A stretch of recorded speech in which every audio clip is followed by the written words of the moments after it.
स्वागत है आप सभी का द एक्सलेंट एकेडमी के ऑनलाइन प्लेटफॉर्म पे। हम लोग आज कुछ क्वेश्चन डिस्कस करने वाले हैं। इसका आपने क्लासरूम में टेस्ट भी दिया होगा, और अगर नहीं भी दिया है तो देखिए क्वेश्चन आपके सामने होंगे। आपको पहले इसको सही उत्तर देने का कोशिश करना है, इसके बाद फिर इसका सही उत्तर भी यहाँ बताया जाएगा। जहाँ कोई दिक्कत होगा आप बता भी सकते हैं, तो उसके बाद देखिएगा इसका उत्तर यहीं पे आपको मिलने वाला है। ठीक है, तो आइए जरा देखते हैं पहला क्वेश्चन को।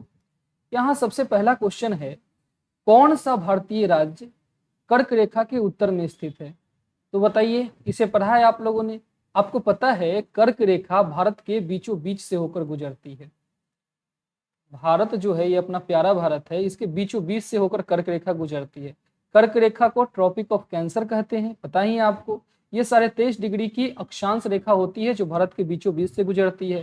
थोड़ी एडिशनल जानकारी आपको ये भी याद होगी कि माही नदी इसे 2 बार क्रॉस करती है। तो अब बताना है जल्दी से, कर्क रेखा के उत्तर में यानी इसके नॉर्थ साइड में कौन कौन से राज्य है? तो झारखंड है, मणिपुर है, मिजोरम है, त्रिपुरा है। भैया आपको याद होगा 8 राज्यों से होकर कर्क रेखा गुजरती है। तो इसमें 8 राज्यों में आप देखेंगे तो इसमें मणिपुर इन 8 राज्यों के उत्तर में, मतलब लेफ्ट में स्थित, नॉर्थ में स्थित है। तो आपको यहाँ पे इसका सही उत्तर हो जाएगा मणिपुर। ठीक है, जल्दी से आप कमेंट करके बता सकते हैं कौन कौन से 8 राज्य हैं जिनको कर्क रेखा छूती है। बहुत ही आसान प्रश्न है, इस पर बहुत ज्यादा टाइम नहीं देना है। चलिए आइए दूसरे क्वेश्चन पे देखते हैं। दूसरा क्वेश्चन है आपका, भारतीय मानक समय ग्रीनविच से कितना आगे है? कितना आगे है? ऑप्शन यहाँ पे आपके पास है, जल्दी से अपना उत्तर आप इसमें बता सकते हैं। आपको बता दें, जो ग्रीनविच प्राइम देशांतर है, ये 0 डिग्री की रेखा, 0 डिग्री की देशांतर रेखा होती है जो लंदन के ग्रीनविच से होकर गुजरती है। जरा सा आपको दिखाएं, ये देखिए, ये अगर आप देखेंगे इस तरीके से,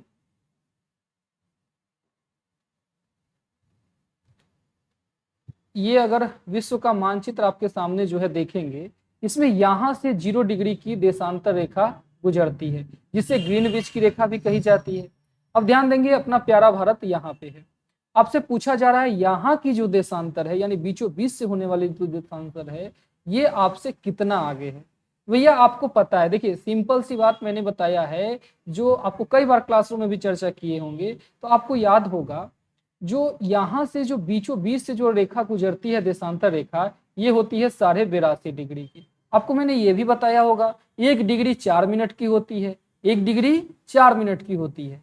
तो बताइए 82.5 डिग्री को अगर 4 से मल्टीप्लाई करेंगे तो आपका इसका उत्तर होगा 530, और यही इसका सही उत्तर है। बहुत ही आसान प्रश्न था, और ध्यान दीजिएगा ये कई एग्जाम का रिपीटेड क्वेश्चन है, आज भी कई बार रिपीट हो रहा है। तो आपको ये क्वेश्चन बिल्कुल गलती नहीं करना चाहिए था। आपको 530 मिनट, और आपने सही उत्तर दिया भी होगा।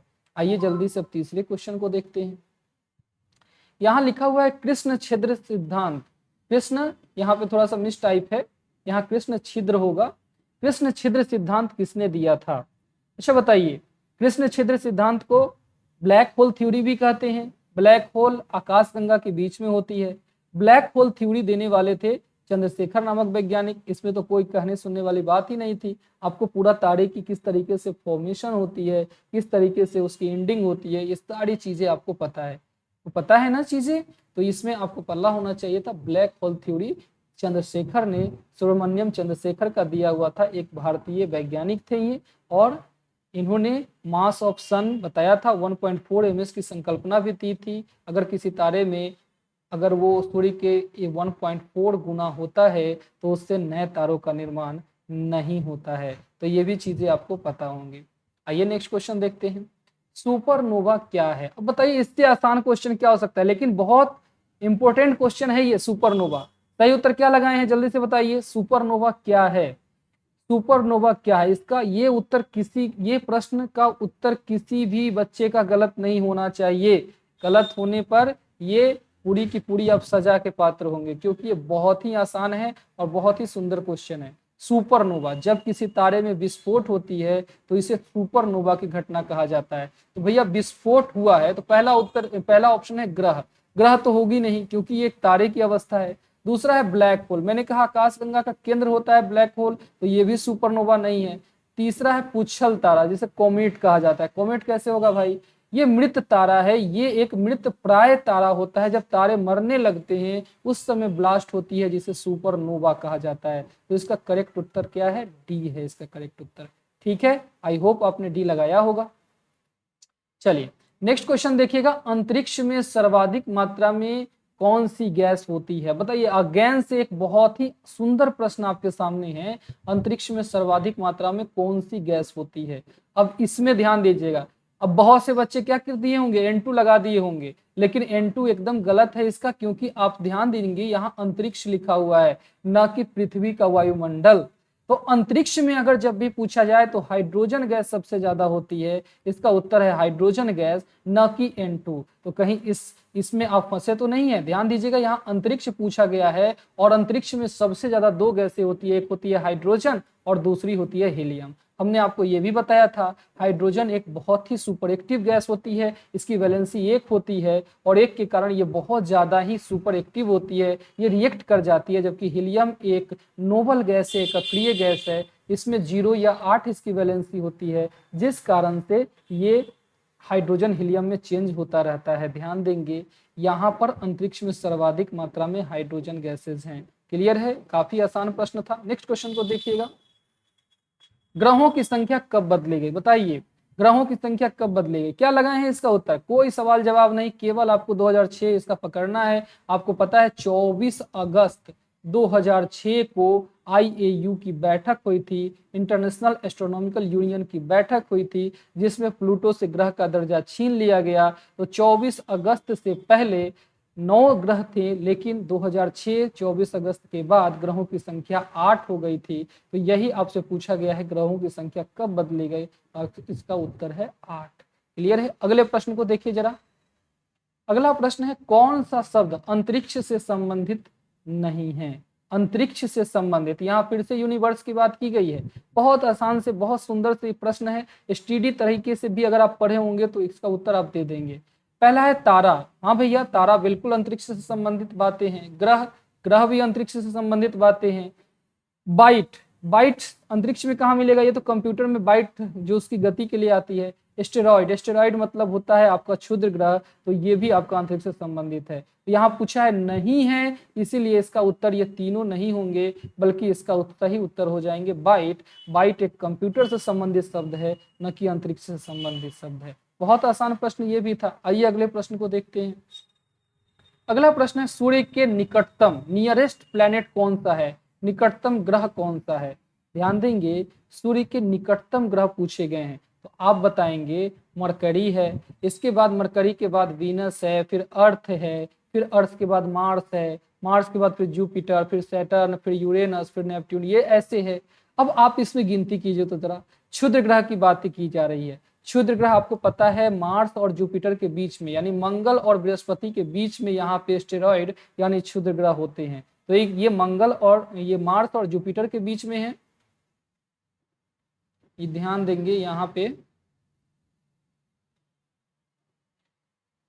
ये आपका मार्स और जुपिटर के बीच में यहाँ पे क्षुद्र ग्रह हो गए हैं, यानी एस्टेरॉइड को आप यहाँ पे रख लीजिए। एस्टेरॉइड यानी क्षुद्र ग्रह यहाँ पे हो गए हैं। बृहस्पति, बृहस्पति तो इसके बाद है, यानी अभी भी एस्टेरॉइड, इसका सही उत्तर आपको लग रहा है। फिर शनि है, शनि भी इसके बाद है, तो एस्टेरॉइड अभी भी बना हुआ है। फिर अरुण है यानी यूरेनस है, इसकी यानी इसका सही उत्तर एस्टेरॉइड है, क्योंकि आप जानते हैं एस्टेरॉइड इन सभी से पहले स्थित है। अगर इस ऑप्शन में मरकरी रहता यानी बुध रहता तो आपको बुध ही चुनना था, या फिर इन चारों टेरेस्ट्रियल प्लैनेट में से जो कोई भी रहता आपको वही चुनना था। तो इसका सही उत्तर आपने क्या लगाया होगा? क्षुद्र ग्रह। बिल्कुल सही है। फिर आगे बढ़ते हैं हम। यहां से सबसे तेज परिक्रमा करने वाला ग्रह कौन सा है, ये पूछा गया है। सबसे तेज परिक्रमा करने वाला ग्रह, ग्रह कितने हैं? अभी अभी मैंने बताया है, मरकरी है, वीनस है, अर्थ है, मार्स है, जुपिटर है, सैटर्न है, यूरेनस है, नेपट्यून है। छूट गया क्या? Mercury, Venus, Earth, Mars, Jupiter, Saturn, Uranus, Neptune. इस तरीके से 1 2 3 4 5 6 7 8 8 ग्रह हो गए आपके। पूछा गया है सबसे तेज परिक्रमा करने वाला ग्रह। बताओ बच्चा, सब याद किए हो इसको? आपको मरकरी को याद कीजिए तो कितने दिन में, तो ये 58.6 दिन में घूम जाता है, दिन है यहाँ पे। वीनस जो है 88 दिन लगाता है घूमने में। अर्थ 24 घंटे, मार्स जो है 24 घंटे, जुपिटर 10 घंटे, सैटर्न 10 घंटे 42 मिनट, यूरेनस जो है ये आपके 17 घंटे और नेपच्यून 16 घंटे। बताओ सबसे तेज कौन घूम रहा है? आपको बिल्कुल पता होना चाहिए, सबसे तेज जुपिटर घूमता है। लेकिन रुको रुको रुको, जुपिटर तो ऑप्शन में है ही नहीं। अब सोचना है इसमें कौन सा सबसे तेज घूम रहा है। पृथ्वी का मिला ये 24 घंटे, पृथ्वी से आसान, पृथ्वी से पहले वाला कोई है? हाँ, मंगल भी हमें दिख रहा है। तो पृथ्वी और मंगल यहाँ पे दोनों कैंडिडेट बने हुए हैं सबसे तेज। अच्छा अच्छा अच्छा अच्छा, ध्यान दीजिएगा, यहाँ घूर्णन नहीं परिक्रमा पूछा गया है। घूर्णन यानी रोटेशन नहीं, यहाँ पूछा गया है परिक्रमण। तो आपको डाटा को चेंज करना होगा, आपको परिक्रमण जानना होगा, सभी ग्रहों में कौन कब कितने दिनों में परिक्रमा करता है। तो ध्यान देंगे, एक बार फिर से देखिए, मरकरी कितने दिनों में परिक्रमा करती है? तो 117 दिनों में। वीनस 225 दिनों में। अर्थ 365 दिन 6 घंटे में। मार्स जो है यहाँ पे परिक्रमा करती है आपकी 687 दिनों में। जुपिटर को लगता है 12.5 साल, यानी यहाँ पे 11.9 है तो 12 साल भी हम लोग मान सकते हैं। सैटर्न को लग जाता है लगभग 29 साल। इसी तरीके से यहाँ 65 और यहाँ पे जो है 184 सालों की अवधि लगती है। तो ध्यान देंगे, इसमें सबसे ज्यादा अगर बात करी जाए, यहाँ पर लास्ट वाले में थोड़ा सा चेंजिंग है, ये यहाँ पे 84 है और यहाँ पे यूरेनस जो है 84 सालों में परिक्रमा करता है और ये 165 सालों में। तो यहाँ सबसे तेज परिक्रमा की बात करी जाए तो आप देख रहे हैं सबसे तेज परिक्रमा यहाँ पे 117 दिनों में मार्स कर रहा है। लेकिन मार्स तो ऑप्शन में है नहीं, तो यहाँ वीनस इसके बाद है और वीनस ऑप्शन है, तो B is the correct answer. आपका बी शुक्र जो है इसका सही उत्तर हो जाएगा। आई होप आपने बी लगाया होगा। चलिए अगले प्रश्न को देखते हैं। सबसे तेज घूर्णन कौन करता है? पीछे बता दिया हूं, सबसे तेज घूर्णन यहाँ पे आपके पास जुपिटर के पास ऑप्शन है, लेकिन जुपिटर ऑप्शन नहीं है, तो इसके बाद आपका इसका उत्तर हो जाएगा पृथ्वी। चूंकि ध्यान देंगे, पृथ्वी और मंगल दोनों 24 घंटे में करते हैं, लेकिन मैंने क्लासरूम में भी बताया है एग्जैक्ट है 23 घंटे 56 मिनट और 4 सेकेंड। ऐसे में पृथ्वी 4 मिनट से थोड़ी सी आगे हो जाती है, इसीलिए सबसे तेज घूर्णन पृथ्वी की हो जाती है। ये इसका सही उत्तर है। आइए अगले प्रश्न को देखते हैं। सूर्य की ऊर्जा उत्पन्न होती है, हमने बताया है जब हाइड्रोजन हीलियम में चेंज हो तो ऊर्जा निकलती है, और किसी भी तारे की ये सबसे बड़ी विशेषता होती है। और चूंकि हमारा सूर्य भी एक तारा है, इसीलिए सूर्य की भी ऊर्जा का स्रोत हाइड्रोजन का हीलियम में चेंज होना है। और बच्चा ये बताइए, हाइड्रोजन में हीलियम में चेंज होने को न्यूक्लियर फ्यूजन कहते हैं, और फ्यूजन को ही हिंदी में नाभिकीय संलयन कहा जाता है। तो इसका करेक्ट उत्तर है बी। चलिए अगले प्रश्न को देखते हैं। अगला प्रश्न है, कौन सा ग्रह सबसे अधिक गर्म है? हमने कहा था शुक्र ग्रह हमारी मौसी है, क्योंकि ये पृथ्वी की बहन है। और मैंने आपको याद कराने के लिए यह भी कहा था मौसी का मिजाज गर्म है। तो हमने कहा था सबसे ज्यादा तेज मतलब सबसे ज्यादा गर्म ग्रह शुक्र हैं, जो उल्टा घूमती भी हैं। तो इसका उत्तर है शुक्र। ये बहुत ही आसान प्रश्न था, लेकिन काफी महत्वपूर्ण है, काफी बार इससे ये पूछा जा चुका है। ठीक है, तो चलिए नेक्स्ट प्रश्न को हम लोग देखते हैं।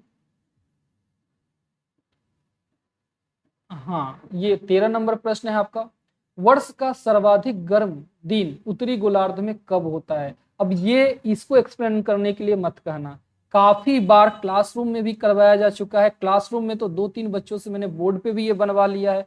काफी आसान है, इसका सही उत्तर बताओ जरा। एक भी बच्चे का ये प्रश्न गलत नहीं होना चाहिए। क्लासरूम में 4 बार ये बताया गया है और आपको बोर्ड तक बुलाया गया है। इसका सही उत्तर क्या है? सर्वाधिक गर्म उत्तरी गोलार्ध में 21 जून को है। एक्सप्लेनेशन करने की जरूरत है?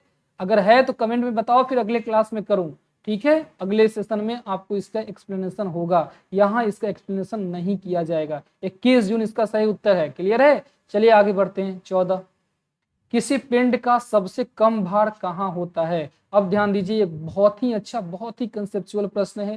ध्यान देंगे, पृथ्वी गोल है, इस तरीके से एंटी क्लॉकवाइज ये घूमती भी रहती है, लेकिन किसी भी गोले पिंड पर, किसी भी इस तरीके से जो गोला पिंड हो, यहाँ पर नॉर्थ पोल और साउथ पोल यानी ऊपर और नीचे सर्वाधिक कम प्रभाव होता है घूर्णन का, और किसी भी पिंड पर बीच में सर्वाधिक प्रभाव होता है। देखिए मैंने आपको कहा था बल यहाँ पे जो है, एक होते हैं सेंट्रीपिटल, एक होता है सेंट्रीफ्यूगल। यानी हिंदी में बोले तो सेंट्रीपिटल यानी जो केंद्र की ओर आने का प्रयास करे, जो अंदर की ओर आने का प्रयास करे।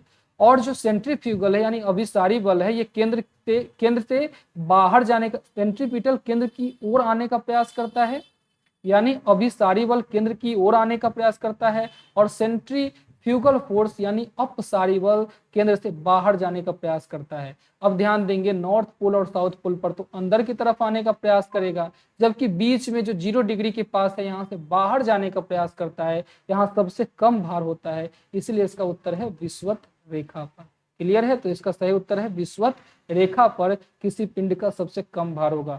पोल पे जाएंगे तो वहां पर और भी नीचे की तरफ आपको खींच लिया जाएगा, क्योंकि मैंने कहा यहाँ केंद्र अभिसारी बल यानी सेंट्रीपिटल फोर्स लगते हैं, और यहाँ सेंट्रीफ्यूगल फोर्स यानी आपका केंद्र अपसारी बल कार्य करता है। क्लियर है? तो सही उत्तर क्या है? विषुवत रेखा। आइए अगले प्रश्न पे देखते हैं। पृथ्वी से सर्वाधिक निकट का तारा क्या है? चलिए इसका उत्तर बताइए जल्दी से, क्या है? पृथ्वी से सर्वाधिक निकट का तारा पूछा गया है। अच्छा बताना, इसका तो चंद्रमा तो नहीं लगा दिए हैं आप लोग? चंद्रमा जो है एक उपग्रह है, ठीक है? तो सर्वाधिक निकट का तारा पूछा है आपसे, तो तारा सबसे निकट सूर्य है। हमें पता है कुछ बच्चे पुलिस स्टडी में ध्रुव तारा भी लगाए होंगे। क्यों लगाए हैं ध्रुव तारा? इसका सही उत्तर क्या है? सूर्य। सूर्य सबसे नजदीक है, और जो कॉपी में जो लिखाया गया है, जो प्रोक्सिमा सेंचुरी सबसे निकटतम तारा है, उसके आगे देखो वहां सूर्य का निकटतम तारा प्रोक्सिमा सेंचुरी है। तुमसे सबसे ज्यादा नजदीक सूर्य है, तो इसका उत्तर होगा सूर्य। सूर्य के सबसे निकट है प्रोक्सिमा सेंचुरी, तो सूर्य आपसे सबसे नजदीकी तारा है। क्लियर है? चलिए आगे बढ़ते हैं। कौन सा ग्रह घड़ी की दिशा में घूर्णन करता है? हमने अभी अभी बताया था शुक्र ग्रह के समय, शुक्र का मिजाज गर्म है, पृथ्वी की बहन है, और हमने आपसे कहा था मौसी उल्टा भी घूमती हैं। तो इसका सही उत्तर है अरुण। और अरुण के साथ इनका एक मित्र है शुक्र, शुक्र के साथ इनका एक मित्र है अरुण, ये भी उल्टा घूमते हैं। बाकी सभी ग्रह एंटी क्लॉकवाइज यानी घड़ी की विपरीत दिशा में घूमते हैं, और ये घड़ी की दिशा में घूमते हैं। तो करेक्ट उत्तर है इसका सी। आइए अगले प्रश्न को देखते हैं। कौन सौर मंडल का भाग नहीं है? सौर मंडल, अब आपके कान खड़े हो जाने चाहिए। सौर मंडल में क्या क्या होता है भैया? सौर मंडल में एक तो हमारा सन है जो इसका मुखिया है, इसमें प्लैनेट होते हैं, और क्या होते हैं इसमें सैटेलाइट होते हैं, उपग्रह होते हैं, और क्या होते हैं इसमें कॉमेट होता है, इसमें मेटियोराइट होता है, उल्का पिंड होते हैं, इसमें एस्टेरॉइड होता है जिसे क्षुद्र ग्रह कहते हैं। ये सारे चीज सौर मंडल में होते हैं। तो देखो फ्लोरिडा, नहीं नाम सुना है भैया, अभी इसको हो सकता है इसका उत्तर। धूमकेतु यानी कॉमेट एकदम सही है, ये होता है। उल्का पिंड होता है, हमने कहा मेटियोराइट होते हैं, यहाँ पे मेटियोराइट होता है। चंद्रमा मून भी एक सैटेलाइट है, तो ये भी हो गया। सही उत्तर है फ्लोरिडा। फ्लोरिडा नाम मैंने नहीं सुना है सौर मंडल में, इसलिए मैं इसको चुनूंगा फ्लोरिडा। क्लियर है? तो सौर मंडल का भाग कौन नहीं है? फ्लोरिडा, ये अलग चीजें हैं। क्लियर है? चलिए अगले प्रश्न पे आइए। व्यवस्थित तारों का समूह क्या कहलाता है? हमने कहा था व्यवस्थित तारे नक्षत्र कहलाते हैं, इसे कॉन्स्टलेशन कहते हैं, और नक्षत्रों की संख्या होती है 88। ये जो नक्षत्र होते हैं इनकी छोटी वाली कहलाती है राशियां, और इसी राशि की संख्या होती है 12। और चूंकि 88 नक्षत्र होती हैं, तो प्रत्येक राशियों में 2.5 जो है वो नक्षत्र होती हैं। ये भी आपको क्लासरूम में बताया गया है। ये एक तरीके से विभिन्न तरीकों की आकृति बताती है, जो एक व्यवस्थित तारों का समूह कहलाती है। आइए अगले प्रश्न पे आइए। यहाँ पे आइए, दिन और रात होते हैं। अब इसका कौन गलत लगाया है, इसको पहले ये बताओ। दिन और रात क्यों होते हैं भैया? रोटेशन के कारण, वर्ष परिवर्तन होता है रिवोल्यूशन के कारण, यानी आपका परिक्रमा के कारण, और दिन रात होते हैं रोटेशन के कारण। रोटेशन को परिभ्रमण कहते हैं, तो इसका उत्तर है परिभ्रमण। परिक्रमण को रिवोल्यूशन कहते हैं, और परिभ्रमण को रोटेशन कहते हैं। तो रोटेशन के कारण देखिए सन है, सन के सामने पृथ्वी का जो भाग पड़ेगा यहाँ डे हो जाएगा, और जो विपरीत वाली भाग होगी वहां नाइट हो जाएगी, रात हो जाएगी। तो सूर्य के सामने वाले भाग पे दिन होते हैं, और ये जो इस तरीके से एंटी क्लॉकवाइज घूमती रहती है, इसी कारण दिन और रात होते हैं। तो ये परिभ्रमण इसका सही उत्तर है। आइए अगले प्रश्न पे देखते हैं। टाइटन किस ग्रह का उपग्रह है? ध्यान देंगे, मैंने कहा ग्रह कितने होते हैं? 8। मरकरी, वेनस, अर्थ, मार्स, जुपिटर, सैटर्न, यूरेनस, और आपके हो गए नेपच्यून। मरकरी के कितने उपग्रह हैं? तो 0, वीनस के 0, अर्थ के 1, मार्स के 2, जुपिटर के हैं कितने? 79, शनि के 82, यूरेनस के 27 और नेपच्यून के 14। आपसे पूछा जाएगा टाइटन किसका उपग्रह है, तो टाइटन उपग्रह आपका जो है ये शनि के हो जाएंगे, क्योंकि जुपिटर का गैनीमीड है। तो टाइटन किसका है, जो शनि का हो जाएगा, तो शनि सी ऑप्शन में है, तो ये ध्यान रखिएगा। चलिए अगले प्रश्न को देखते हैं। इनमें से बेमेल को चुनिए। ये बहुत अच्छा प्रश्न है, थोड़ा सा रीजनिंग वाला टच भी इसमें है। कौन सा बेमेल है, बेमेल यानी जो औरों से अलग हो। सूर्य को देखो, बृहस्पति को देखो, शनि को देखो, चंद्रमा को देखो, अब सोचो कौन सा अलग है। बात करें तो चंद्रमा सैटेलाइट है, ये एक प्लेनेट है, ये एक प्लेनेट है, ये एक स्टार है। नहीं समझ में आ रहा है भैया। अच्छा और देखो, ग्रह और उपग्रह एक समान होते हैं। तारों के पास जो है ये अपनी रोशनी होती है और ग्रह उपग्रह के पास कोई भी अपनी रोशनी नहीं होती है। इस लिहाज से सूर्य हमें अलग दिखाई दे रहा है, तो इसका उत्तर क्या है, सूर्य। सूर्य की प्रकृति अपनी तरह है, स्टार है, उसके पास अपनी लाइट होती है, बाकी ग्रह और उपग्रह के पास अपनी लाइट नहीं होती है, तो सूर्य यहाँ पे बेमेल है। बहुत सुंदर प्रश्न था। अगले प्रश्न को देखिए। इसमें से बेमेल को चुनना है। मंगल, बृहस्पति, बुध और पृथ्वी। याद दीजिएगा, फिर मैंने कहा था सन के बाद की अगर बात करें तो मरकरी है, वेनस है, अर्थ है, मार्स है, यहाँ पे फिर जुपिटर है, फिर सैटर्न है। अब इधर नहीं है थोड़ा सा, तो इसको यहीं पे बनाते हैं, यूरेनस है, नेपट्यून है। ये सारे ग्रह हैं, ठीक है। हमने कहा था शुरुआत के 4 ग्रह जो है ये पार्थिव ग्रह कहलाते हैं। पार्थिव ग्रह में देखिए तो मंगल है, बुध है, पृथ्वी है, और एक और कौन सा है, तो मार्स है। मार्स भी हमें यहाँ पे मिल चुका है, लेकिन यहाँ पे शुक्र नहीं दिखाई दे रहा, और शुक्र की जगह पर बृहस्पति को डाल दिया गया है, जो एक जोबियन ग्रह है। ये चारों ग्रह जोबियन है और ये पार्थिव ग्रह है, तो इसका सही उत्तर हो जाएगा बृहस्पति। ये एक जोबियन ग्रह है, बाकी सभी पार्थिव ग्रह हैं, यानी टेरेस्ट्रियल प्लेनेट है। चलिए अगले प्रश्न को देखते हैं। इनमें से बेमेल को चुनिए। बहुत सुंदर, फिर से एक बार बेमेल आ गया है यहाँ पे। पृथ्वी आकाशीय पिंड है, धूमकेतु आकाशीय पिंड है, मेगाबाइट कंप्यूटर से संबंधित है, आकाशगंगा एक आकाशीय पिंड है। फिर से यहाँ मेगाबाइट आ चुका है और ये इसका सही उत्तर है। मेगाबाइट एक आकाशीय पिंड नहीं है, तो बेमेल हो गया। बहुत आसान प्रश्न था। अगले प्रश्न को देखिए। फोबोस और डिमोस का प्रकाश किस पर्वत पर पड़ता है। अरे भैया, फोबोस और डिमोस किसका उपग्रह है, बताओ तो जरा। फोबोस और डिमोस जो है चंद्रमा का पर्वत है, सॉरी माफ कीजिए, मंगल ग्रह का ये एक 2 सैटेलाइट हैं, और मंगल का सबसे ऊंचा पर्वत है निक्स ओलंपिया, तो निक्स पर ही तो इसकी पड़ेगी। जिस तरीके से चंद्रमा की लाइट माउंट एवरेस्ट पे पड़ती है, वैसे ही फोबोस डिमोस तो मंगल का चंद्रमा है, तो इनकी लाइट निक्स ओलंपिया पर पड़ती है, तो करेक्ट उत्तर इसका है सी। आइए अब अंतिम हमारा जो क्वेश्चन है इसका देखते हैं। किसी जगह का स्थानीय समय 6 AM है, जबकि ग्रीनविच मेन टाइम 3 AM है, उस जगह की देशांतर रेखा क्या होगी। ये समझ लीजिए क्वेश्चन ऑफ द सेशन है। इसको जो सही उत्तर देगा वो सबसे अच्छा कैंडिडेट माना जाएगा। सही उत्तर बताओ इसका। किसी जगह का स्थानीय समय 6 AM है, ग्रीनविच मीन टाइम 3 बज रहा है, तो उस जगह की देशांतर रेखा क्या होगी, बताइए। ध्यान दीजिएगा, मैंने कहा था यहाँ से जो लंदन के ग्रीनविच से जो रेखा गुजरती है वो 0 डिग्री की होती है।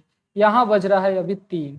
आपसे बोला जा रहा है किसी स्थान पर, सॉरी यहाँ बज रहा है ग्रीनविच मीन टाइम पर 3 बज रहा है, और किसी जगह पर 6 बज रहा है, तो 6 बताओ इधर बजेगा कि इधर बजेगा। तो आपको पता है पहले का सॉरी बाद का जो समय होता है आपका 6 AM 3 AM है यहाँ पे, और आपको बताया जा रहा है जो ग्रीनविच मीन टाइम पे 3 बज रहा है, और स्थानीय समय 6 AM हो रहा है। तो 6 AM, तो 3 AM इधर हो रही है, तो इसके बाद 6 AM इधर होगी, ना कि इधर होगी। ध्यान दीजिएगा 6 AM यहाँ पे होने वाली है, यहाँ पे, तो 6 बजेगी यहाँ पे।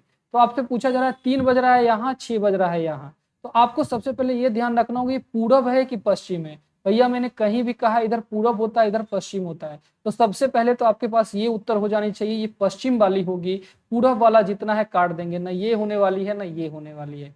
क्यों? क्योंकि आप देखिएगा इसके बाद के समय में ही 6 बज सकता है। अगर 3 से 2 AM रहता, 1 AM रहता, तो इससे पहले का समय होता, लेकिन इसके बाद का समय है तो इस तरह की तरफ होगा, और इस दिशा में वेस्ट होते हैं, तो कभी भी 45 डिग्री ईस्ट या 120 डिग्री ईस्ट नहीं होने वाला है, क्योंकि समय ग्रीनविच से आगे चल रहा है। क्लियर है? चलिए एक बात तो ये हो गई। अब जरा निकालते हैं, कैसे निकालते हैं इसको। आपको पता है पृथ्वी 24 घंटे में 360 डिग्री घूम जाती है, यानी पृथ्वी अपना एक रोटेशन पूरा करती है 360 डिग्री, कितने 24 घंटे में। तो पृथ्वी को 1 डिग्री घूमने में कितना समय लगेगा, तो आप कहेंगे इसको 24 और इसको हम लोग डिवाइड करेंगे 360 से, और चूंकि ये डाटा बहुत छोटा हो जाएगा तो 60 से मल्टीप्लाई कीजिए ताकि हमें मिनट मिल जाए। तो हमें मिला 1 डिग्री बराबर है 4 मिनट। हमें क्या मिला? 1 डिग्री 4 मिनट। यहाँ थोड़ा सा नहीं दिख रहा है ना आपको, रुक जाइए, इसको थोड़ा सा शिफ्ट करते हैं इधर। तो यहाँ हमें क्या मिला? 1 डिग्री आपका जो है 4 मिनट का आपको मिला। ठीक है, तो 1 डिग्री कितना मिला? 4 मिनट। ठीक है, तो ध्यान दीजिएगा 1 डिग्री आपको मिला 4 मिनट। अब बताइए यहाँ के बीच का जो समय का अंतर है, दोनों के बीच का जो समय का अंतर है, 1 मिनट, थोड़ा सा इसको सही करना होगा। हाँ सही है।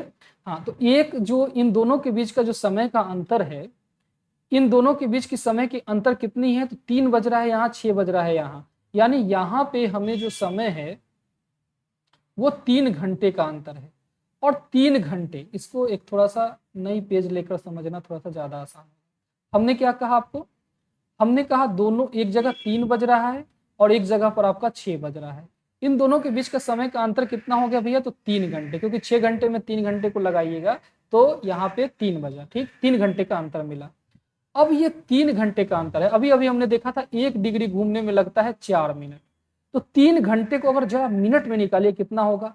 तो किसी भी घंटे को अगर मिनट में निकालना है तो इसे हम क्या करते हैं? इसे 60 से गुना करते हैं। तो यहाँ हमने 3 से गुना कर लिया, सॉरी 60 से गुना कर लिया, तो हमारा हो गया 60, 3 हो गया 180। कितना हो गया? 180 मिनट। अब बताइए 1 डिग्री घूमने में 4 मिनट लग रहा है, तो 180 को हम लोग 4 से यहाँ पे डिवाइड करेंगे। अब जब यहाँ से डिवाइड कीजिए तो 4 से आराम से हम लोग यहाँ पे डिवाइड करके देख सकते हैं। 4 जार हो गया आपका 16, यहाँ पे 2 बचा। अब इसको 5 से आप लगा लीजिए, यानी 45 डिग्री जो है इन दोनों के बीच का अंतर आपको निकल कर आ रहा है, 45 डिग्री। और हमने अभी अभी आपको पिछली वाले में ही बताया है कि ये 45 डिग्री ईस्ट में नहीं होने वाली है, वेस्ट में होने वाली है। और थोड़ा सा जरा इरेज करूं यहाँ पे तो आप देखेंगे आपका जो ऑप्शन जो यहाँ पे था ये है 45 डिग्री वेस्ट, और ये इसका सही उत्तर है। 45 डिग्री वेस्ट इसका सही उत्तर है। और आपने अगर इसको लगाया है तो इसका मतलब अपने क्लास में कंसेप्ट को बहुत अच्छे से सीखा है, और ये सबसे अच्छा क्वेश्चन था। तो ये जो क्वेश्चन है 25 क्वेश्चन है, आई होप इसमें आप बहुत अच्छा स्कोर कर रहे होंगे। बहुत ही अच्छी क्वेश्चन बनाई गई थी, काफी इजी भी थी, काफी आप देख सकते हैं कुछ क्वेश्चन काफी अच्छे भी थे। लेकिन ध्यान रखिएगा ये एक ऐसे प्रश्न है जो बार बार रिपीटेड किए जा रहे हैं, बार बार रिपीट हो रही है, और अगर आप इसको अच्छे से कर पा रहे हैं इसका मतलब आपका स्कोर अच्छा आ जाएगा और आपको सारी चीजें अच्छी होने वाली है। चलिए, तो बहुत धन्यवाद आपको इस क्लास के लिए। अपना सही से मूल्यांकन कीजिए। हम लोग मिलते हैं फिर अगले सेशन में। ठीक है, बहुत बहुत धन्यवाद।